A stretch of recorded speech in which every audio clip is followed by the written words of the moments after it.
Assalamualaikum warahmatullahi wabarakatuh. Sobat sedulur gerobokan gokil semuanya.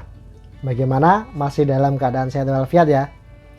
Nah, di video kali ini kita akan mengulas berita soal Prof. Denny Indrayana yang beberapa hari belakangan ini membuat gaduh suasana politik di tanah air.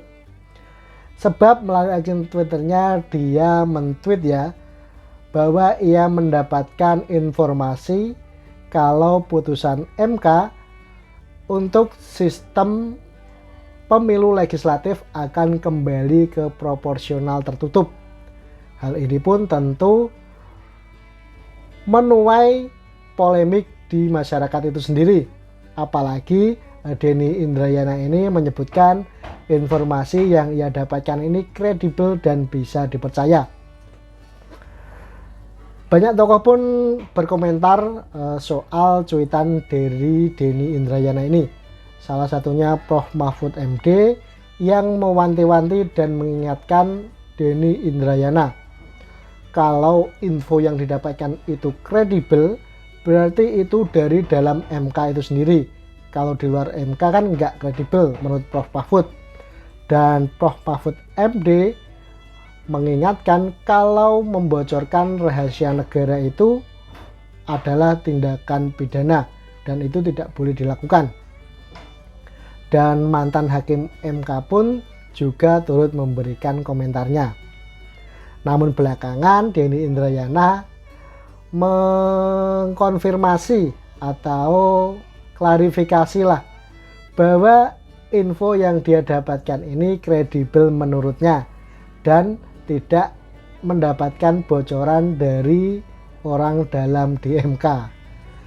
Dan berikut adalah videonya.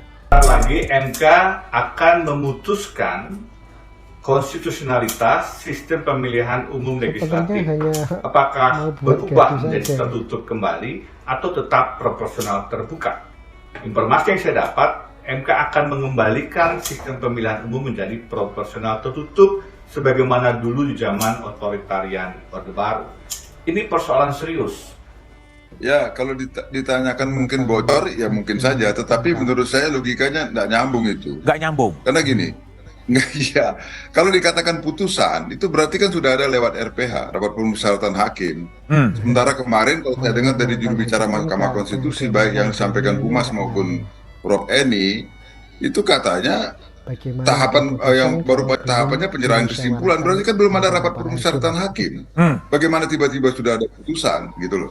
Nah, artinya itu justru kredibilitas itu saya persoalkan kredibilitasnya gitu yang tadi disebutkan itu. Gimana ceritanya? Tanyakan terlebih dulu kepada Pak Mahfud dari ND. Pak Mahfud, Anda keras sekali merespon cuitan dari Denny Indrayana yang mengatakan pemilu legislatif bakal tertutup lagi. Apa sebenarnya dasar Pak Mahfud? Enggak, kalau saya pemilu legislatif terbuka, tertutup, miring atau tegak itu saya tidak peduli itu. Tidak peduli, saya tidak karena soal terbuka, tertutup. Yang saya sayangkan itu juga saya tidak peduli, Denny ngomong gitu juga saya tidak peduli pada Denny-nya, tapi karena yang dikatakan tuh info kredibel. Info kredibel, oke. Kalau info kredibel tuh tidak ada lain kecuali dari dalam MK. Kalau dari luar pasti tidak kredibel kalau orang luar. Oke. Pasti dalam MK. Maka yang saya suruh selidiki ke dalam kasus itu MK-nya. Saya datangi MK, cari itu merusak kehidupan hukum kita, putusan pengadilan bisa menjadi info kredibel pasti dari dalam. Nah. Itu dari awal saya katakan, saya menggunakan istilah mendapatkan informasi, bukan mendapatkan bocoran. Saya memakai istilah MK akan memutuskan. Memang belum ada keputusan. Saya memakai istilah dari orang yang saya sangat percaya kredibilitasnya. Pak Mahfud men-tweet informasi A1. Saya sengaja tidak menggunakan istilah A1 dengan sadar tidak menggunakan itu karena A1 itu bermakna rahasia. Yang saya lakukan bukan informasi yang rahasia, atau bersumber dari MK. Jadi hari ini tadi saya lebih tegaskan lagi bahwa sumber yang saya dapat bukan dari MK. Karena itu tidak ada pembocoran rahasia negara. Jadi kalau Pak Palguna baca lontaran pernyataan dari Bung Denny sebetulnya apa? Dia mengatakan informasi yang kredibel meskipun bukan dari lingkungan Mahkamah Konstitusi. Nah, itu dia yang jadi persoalan buat saya. Kalau maksudnya adalah seperti tadi, maksudnya saya bukan membela Mahkamah Konstitusi, Mas. Kemarin saya mengkritik keras Mahkamah Konstitusi soal putusan itu. Tapi menurut saya, kalau tujuannya adalah untuk mencegah Mahkamah Konstitusi dijadikan sebagai alat katanya, untuk mengawal Mahkamah Konstitusi katanya Prof. Denny tadi, ya caranya jangan dengan menyampaikan narasi yang justru mengarahkan rakyat untuk tidak percaya kepada Mahkamah Konstitusi. Ini berbahaya menurut saya. Hari ini saya akan memberikan bocoran dalam tanda kutip 5 putusan Mahkamah Konstitusi soal sistem pemilihan umum legislatif. Ada 4 faktor yang sebenarnya bisa mempengaruhi kemana arah putusan MK. 1. Apakah pemohon berhak untuk mengajukan gugatan? 2. Sistem pemilihan apa yang akan dipilih? Apakah terbuka, tertutup, atau campuran? Yang ketiga, pada level apa sistem itu diterapkan? Apakah semua tingkatan, pusat dan daerah, atau hanya di daerah saja misalnya? Dan yang keempat, waktu. Kapan akan diterapkan? Apakah 2024 langsung atau ditunda 5 tahun di 2029? Putusan yang pertama adalah tidak dapat diterima.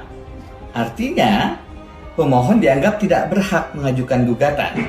Dengan demikian, sistem pemilihannya akan tetap sistem pemilihan terbuka seperti sekarang yang berdasarkan suara terbanyak. Yang kedua, putusannya menolak permohonan. Artinya, lagi-lagi sistem proporsionalnya tetap terbuka seperti sekarang. Tidak ada perubahan.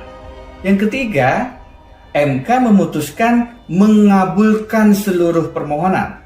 Itu artinya berubah sistem pemilu menjadi proporsional tertutup. Persoalannya apakah langsung berlaku di 2024 atau ditunda ke 2029. Yang keempat, putusannya mungkin MK mengabulkan sebagian. Dipilihlah sistem hibrid, campuran antara tertutup dengan nomor urut, tapi juga memperhatikan suara terbanyak. Tinggal diberlakukan kapan? Apakah di 2024 atau lagi-lagi ditunda ke 2029? Pilihan putusan yang kelima juga mengabulkan sebagian, tetapi lagi-lagi campuran di tingkatannya, pada levelnya.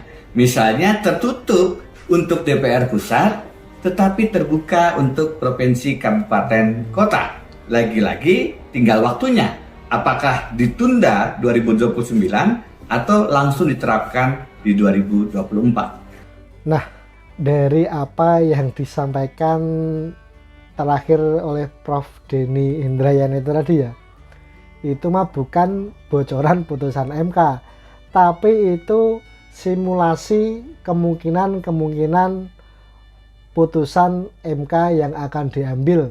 Bisa terbuka, bisa tertutup, bisa campuran. Jika diputuskan tertutup bisa dilakukan 2024 atau 2029. Jika hybrid pun campuran terbuka dan tertutup bisa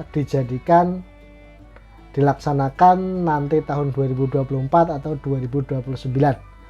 Kalau itu yang dikatakan Prof. Denny, itu namanya bukan bocoran putusan MK ya, tetapi itu analisis kemungkinan-kemungkinan putusan yang akan diambil MK dalam proses pemilu legislatif yang kini tengah ramai tersebut. Kalau sejak awal Prof. Denny Indrayana mengatakan hal ini, tentu cuitannya itu nggak akan jadi polemik dan buat gaduh di masyarakat. Karena apa? Dalam tweet yang pertama dilakukan Prof. Denny Indrayana itu, Dia menyebutkan ya kalau mendapatkan informasi bocoran putusan MK, sistem pemilu legislatif akan kembali ke proporsional tertutup.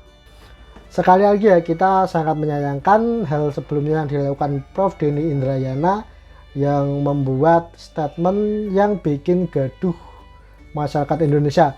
Harusnya kalau sejak awal sudah jelas yang diomongkan Prof. Denny, seperti tadi itu yang kami menyebutnya kemungkinan atau simulasi nanti kira-kira MK akan memutuskan seperti ini. Tentunya masyarakat kalau sudah tahu sejak awal akan menanggapinya secara berbeda. Nah, mungkin cukup sampai di sini untuk video kali ini. Bagaimana menurut Sobat Gerobokan Google semuanya? Silahkan tuliskan opini kalian di kolom komentar yang tersedia. Terima kasih, kami pamit. Sampai berjumpa lagi di video berikutnya.